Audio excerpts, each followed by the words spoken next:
What's going on, YouTube? It's the big homie, the armchair operator, and welcome to the fourth and final part of my FN review mini series. So if you haven't been following this review series so far, the parts 1 through 3 focused on two of FN's most well-known 45 caliber handguns, the FNX45 Tactical and the FN545 Tactical. So if you have not seen those full breakdowns on either of those guns, I will include a link down in the details section of this video so you can check them out. Now, for this fourth and final part of this review series, we are going to look at FN's iconic battle rifle. We are taking a look at the FN SCAR17. Let's get into it. The SCAR, which is short for a Special Operations Combat Assault Rifle, was originally developed in the early 2000s by FN for the US SOCOM. Since then, the SCAR platform has actually been adopted by over 20 different countries and is still in limited use with the US military today. Now, this particular rifle right here, let me back up for a second. So there are actually two flavors of the SCAR. You have the SCAR16, or also known as SCAR16L, which is short for light, is chambered in 5.56 NATO, and the SCAR17, or the SCAR17H, which is short for heavy, is chambered in 7.62 by 51 and also 308 Winchester. Now, this particular rifle right here, which is the civilian version, is known as the SCAR17S. S actually stands for semi-automatic. This is not a select fire rifle, so that's where that comes from.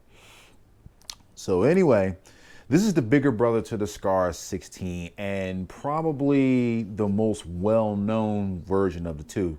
If you've played any video game from the PS2 or the PS3 era, any Call of Duty, Battlefield, or any similar game like that, you have probably seen some type of SCAR-like rifle if in any of those games. If it wasn't called the SCAR outright, it was called something else. Like I think in Modern Warfare 2 is called, I'm gonna butcher this name, Tactique Verti or something or whatever. Either way, it's in the game and you can tell just by looking at it that it's a SCAR. So anyway, let's talk about the feature set. So basically the SCAR is one of those guns that has a pretty interesting reputation. First and foremost, let me just say, especially specifically the SCAR17, it's very reliable. Very reliable. So let's just get that out of the way. But one thing that I have noticed about the SCAR, period, is that it has a kind of a love-hate relationship with a lot of people in the community. Just, you know, what I've encountered so far. Now, exactly what do I mean by that? Well, first, let's talk about what the SCAR comes with out of the box. So basically, what you see here, you see a EOTech 5. This is the EOTech XPS2 holographic. You see a Tango down vertical grip, and you see this is actually the Magpul K2 XL grip. So none of this comes with the SCAR from the factory. Basically, you get iron sights and you get an A2 grip and you get a 20-round magazine. Speaking of, the rifle is clear. I don't know if you can see that on the camera, but it is definitely clear. So anyway, and as you can see, we also have, first we have a full monolithic upper receiver, right? So for those of you who don't know, when you hear the term monolithic upper receiver, basically you have upper receiver that's essentially one piece and you have a rail going the entire length of the receiver. So a lot of your AR rifles, if you actually look at them, even those that have quad rail fore ends, there is a bit of a breakup between the upper receiver and the rail. There are some AR style rifles, I believe LWRC has a monolithic-esque type of upper receiver, and I believe LMT also has a fully monolithic upper receiver. But that's where that comes from, right? So, but this is a monolithic upper receiver. And you also have Picatinny rail sections at the 3, 9 o'clock, and the 6 o'clock positions.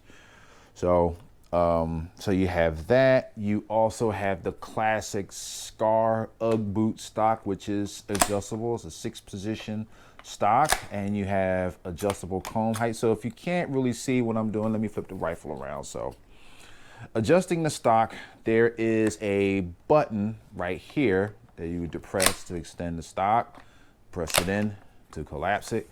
And this particular button right here, you just push it in to bring up your cheek well or put it back down. And also this button right here, you push it in, it folds the stock. So that's the one great thing about the SCAR too, just by virtue of its design, is that you can fold the stock. So yeah, so that is the great thing about the SCAR. And I'll get into the reasons why it can do that in a little bit. For right now, let's just talk about the feature set. So I'm just going to put it back to its normal position. Some people like to rip it. Me personally, I've done it. It's fun. It's not going to break, you know, if you do that too many times. But I just like to take care of myself. So that's just a me thing. Whatever you decide to do with your SCAR is on you. Anyway, so right off the bat, right? So this is a newer version of the SCAR. This is what they call the multicam. And I was when I first bought this, I was looking for the flat dark earth version. I'm a big fan of FDE, as I'm pretty sure y'all are aware. But one thing I can say is I actually kind of prefer this over the FDE.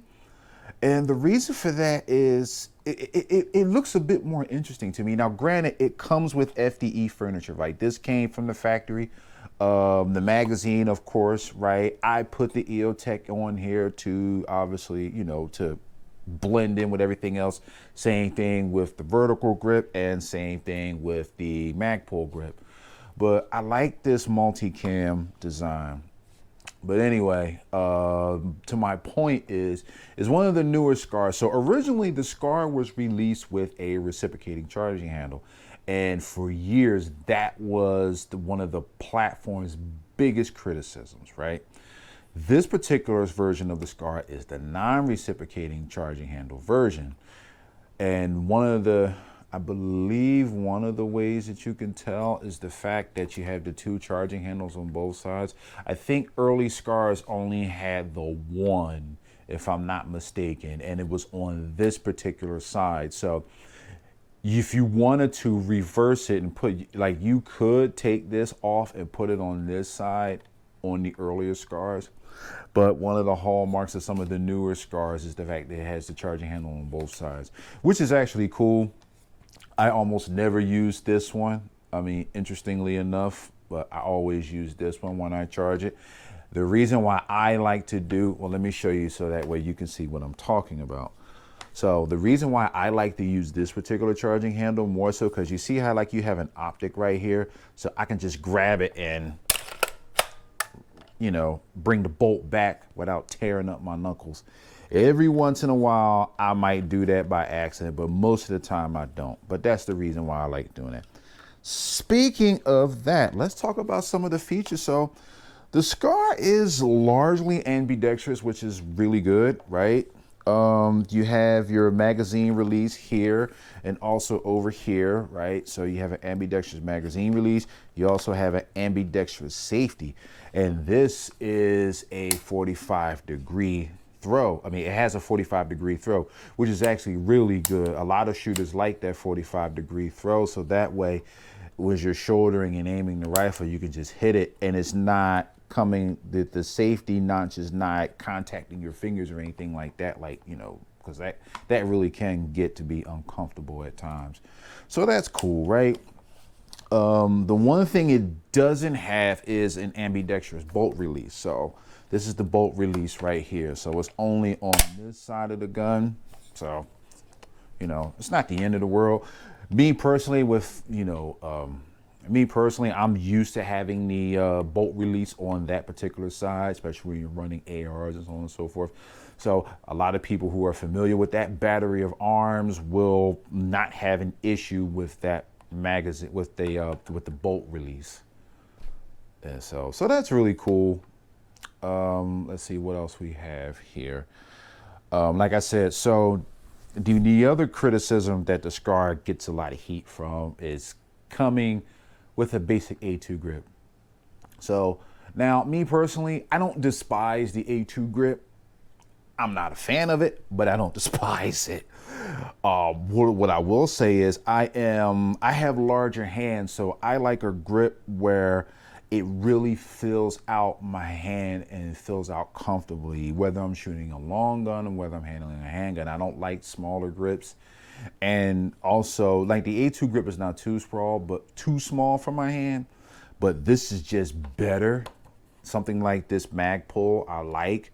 I also like the BCM grips, but you know, I don't have any BCM grips at the moment, but I have seen them and I have used a couple of them in the past. But yeah, but things like that, you know, the SCAR tends to get a lot of heat for, and the main reason for that is the price point. So most people who know of the SCAR knows that this is an expensive rifle, period. It's expensive. It's expensive. I mean, it's expensive. I'm just going to say it again. So a lot of people feel like for the money that you spend on to get into a rifle like this, you should get a little bit more in terms of ergonomics and maybe, you know, some other more creature comforts. To that, I can't disagree. I can't disagree with that. But you also have to consider the fact that this particular gun was designed back in the days where the quad rails and the A2 grips were the standard. Also, this was a weapon, this platform was originally designed to be used, you know, by the military. So essentially, this is what the military asked for when they asked for this weapon to be designed by FN. So that's where a lot of that comes from. But at the same token, it's not hard to customize the SCAR to the ergonomics of the SCAR to better fit your needs. It's just, you really shouldn't have to do that when you put the money into it. And you will also figure by now, it's just like, come on, give us a better grip. And, you know, how about give us a M-lock that, you know, extends beyond the gas block, you know, as standard. Basically, give the SCAR17 the SCAR20 treatment without the 20-inch barrel. How about that? That would be cool. All right, anyway, back to the feature set. So one thing that I really, really like about the SCAR17 and even the 16 too, but, you know, just talking about this rifle specifically because it's the one I have in front of me, is the fact that they give you iron sights from the factory. So you have a flip up iron sight right here, and you also have a flip up rear iron sight right here. Now the thing about the front iron sight, and it actually, I was a little embarrassed the day when I actually went to get this, and I was actually testing it out in the gun store. I didn't know how to flip up the front iron sight. But hopefully YouTube won't cry about me showing you how to flip up the sight, but I'm gonna do it. I'm gonna show you real quick. So there's a button right here, right? Essentially, you push and hold that up. Voila. It flips up. Now, for this particular side, all you really do is just flip it up and boom, you have iron sights from the factory. So I definitely have to give FN credit for that. I don't know. All right, so I kind of don't know why they didn't do that for the SCAR20, but then I kind of do. I mean, that's a totally different discussion, but my thoughts on that would be that's more of a distance gun. You know, if you're trying to set it up for a DMR role or something like that. So most people are going to throw a scope or some type of LPVO or some type of HPVO on it and just call it a day. They're not even gonna fool around with iron sights. Whereas this is more so like a battle rifle type of thing. So that's the only thing I can think of. If I'm wrong, I'm sure someone will let me know in the comments, but that's just kind of my head canon on that. But anyway, it comes with iron sights from the factory, which I love. We also have an adjustable gas block up here. It's a 2-position setting here. This is the standard setting, and if we, I don't know if you can see it, let me move this up out of the way. So if we, oh, wait a minute. Oh, yeah. And just turn it to the right here. As you can see, my rifle has not been cleaned, actually. If we turn it to the right here, it puts it on the adverse setting. So, and we can just turn it back to put it back to normal. So the purpose of that is say, for example, you are running the rifle in adverse conditions, or if you happen to run suppress. By the way, when people say that FN will invalidate your warranty if you remove the muzzle device and run this gun suppressed, that is actually in the manual. That is not made up. That is 100% accurate. Just so you know. However, this gun is designed to be ran suppressed. Don't know why they did it that way, but just throwing it out there. In case anyone was wondering about that, it is true. It is in the manual. They will invalidate the warranty if you run the gun suppressed, specifically if you remove the muzzle device. Speaking of the muzzle device, let's talk about the muzzle device. So what we have here is basically a 3-chamber brake. This is actually a really good muzzle device, and it actually helps to mitigate the recoil on this thing pretty by a lot. Now, that's another good thing about the FN SCAR too. So the SCAR is actually a pretty lightweight rifle, you know, it's considerably lighter than many of its 308 contemporaries, specifically like an AR-10 platform. The reason why the SCAR is so light is the lower receiver here is polymer, while the upper receiver is aluminum. And also you have a polymer buttstock and, you know, so on and so forth. So they lightened up the rifle. It made it easy for, I would say easier for like the average person, you know, to carry. Like if you're trekking in the woods or whatever the case may be, I guarantee you after a while, if you're carrying a heavy rifle, you will feel it. And an AR-10 can be a heavy rifle. So just gonna let you know that now. But the 3-chamber brake, like I said, really helps to cut down the recoil, because this is a relatively light rifle for the caliber. So at 308, if you've ever shot 308, you know 308 is a thumper, so you're going to feel it. And that's one thing also about the SCAR too. That is also not a myth. So if you are not aware, early SCARs have been known to kill optics. And that's actually still the case, you know, for the most part. So you want to make sure that whatever optic that you decide to put on your SCAR, it is rated for the SCAR. I went with this EOTech XPS2 because, well, EOTechs are pretty much bomb-proof reliable, and this thing can handle the SCAR17 very well. I have put several hundred rounds through this SCAR with this optic, never had an issue. Just so you know. If you're wondering why the SCARs tend to beat up optics, it really has a lot to do with the bolt carrier group inside of the SCAR. So the bolt carrier and the bolt carrier assembly inside the SCAR is actually pretty big. So there's a lot of weight, a lot of reciprocating mass cycling back and forth as you're shooting the gun. And essentially, if you're talking about physics, what's going to happen? All that energy is going to be felt by that optic. So if the optic is not really up to par, sooner or later it's going to die. So that's where that comes from. All right, and really quickly, like I was just to kind of digress back to a point that I was talking about the folding stock. So in case I haven't mentioned this rifle operates on what's called a short stroke gas piston system. So basically there's a piston that's up here, and each time the gun is fired, the expanding gases travel up to the piston here, and that piston actually impacts the carriage that sends the bolt carrier group back this way. And then of course the springs inside of the assembly. Well, once the bolt carrier reaches its rearmostward travel, let me try saying that 10 times quickly. Well, basically, as soon as the bolt carrier gets back as far as it's going to go, the springs will send the bolt home and it will strip another round from the magazine, chamber the round, and you're ready to go.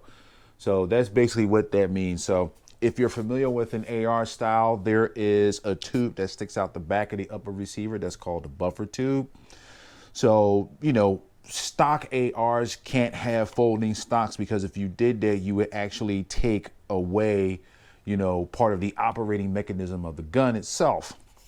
So that's the reason why, you can fold this guy and you still use the gun without having to worry about, the innards flying off, essentially, if I'm making any sense. But anyway, that's the reason why. It's because of the operating system of the gun.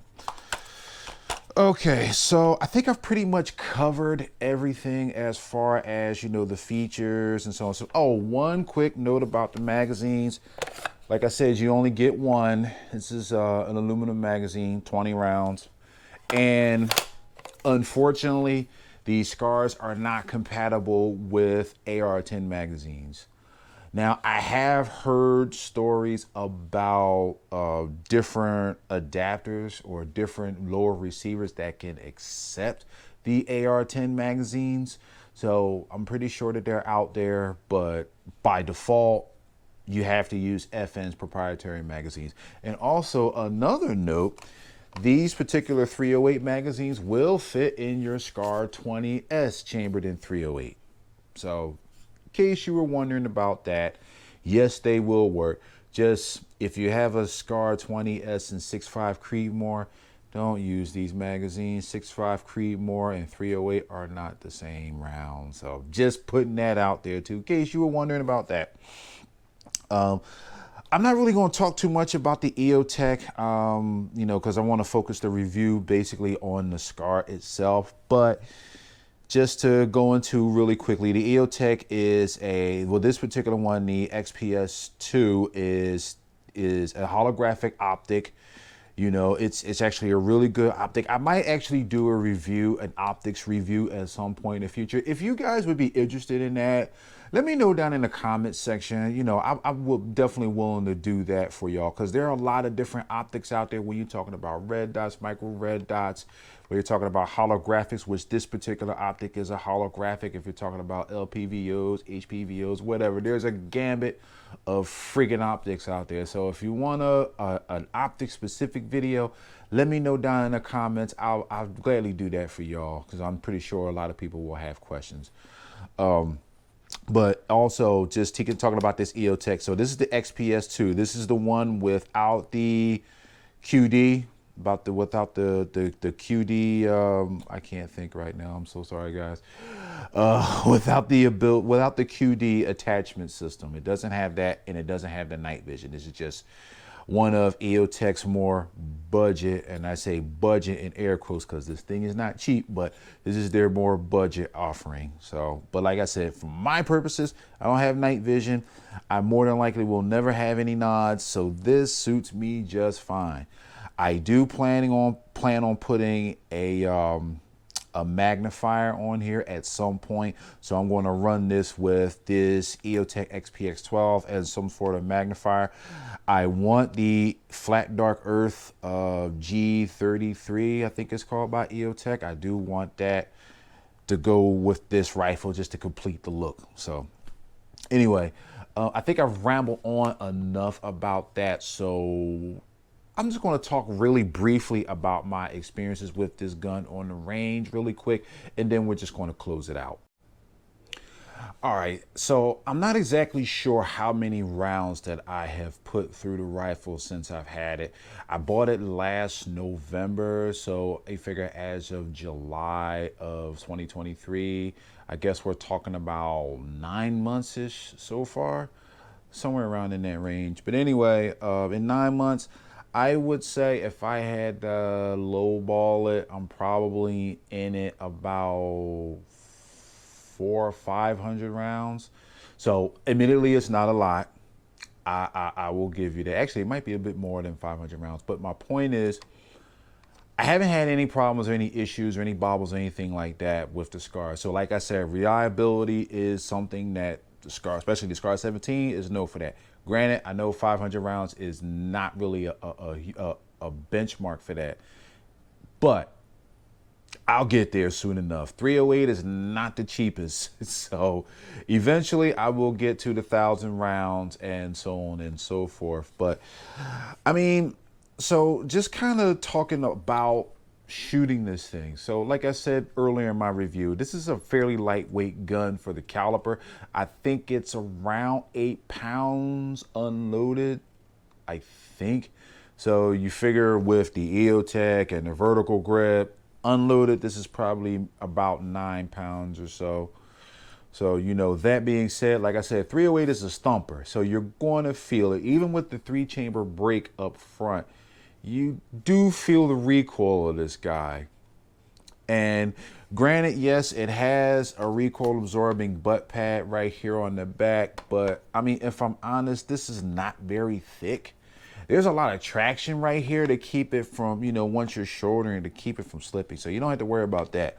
But as far as, you know, a nice soft recoil absorbing butt pad, not really, but it beats the living hell out of nothing or hard plastic. So there is that. But oh, another thing, the trigger. So this is just the standard trigger.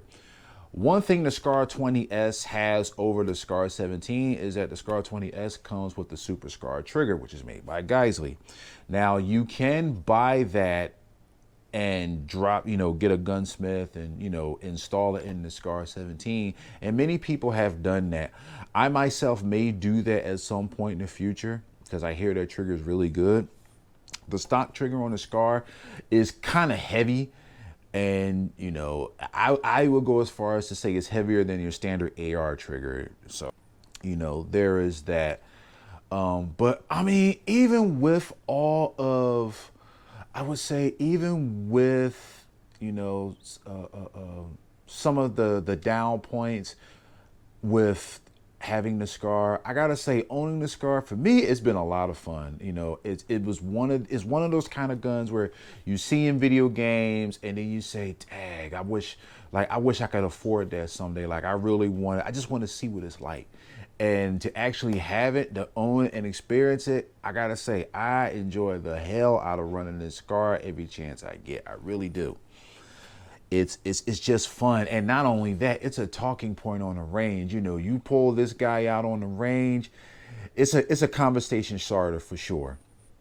And but honestly, I do kind of feel bad for the people that are standing next to me, because that 3-chamber break, this thing is loud, especially if you're shooting on an indoor range.